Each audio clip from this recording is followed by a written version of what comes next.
Баршаңызға сәлем достар, әдеттегідей сіздермен түс шору каналымызға тіркеліп қолдау білдіріп жатқандарыңызға үлкен рахмет. Бүгінгі түс шору түсімізде сандық көрсек деп аталады. Видеоны соңына дейін көріп, ұнаса лайк басуды ұмытпаңыз. Ал ендеше бастайық.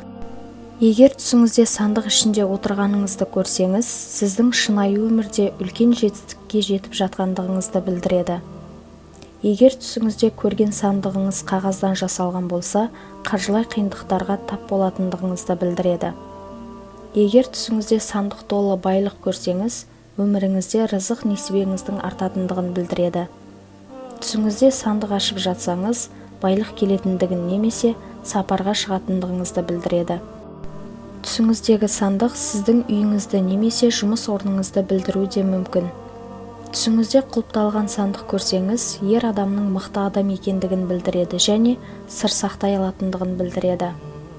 Егер түсіңізде ашық тұрған ағаштан жасалған сандық көрсеңіз, сіздің ысырап жасап жүргендігіңіздің белгісі.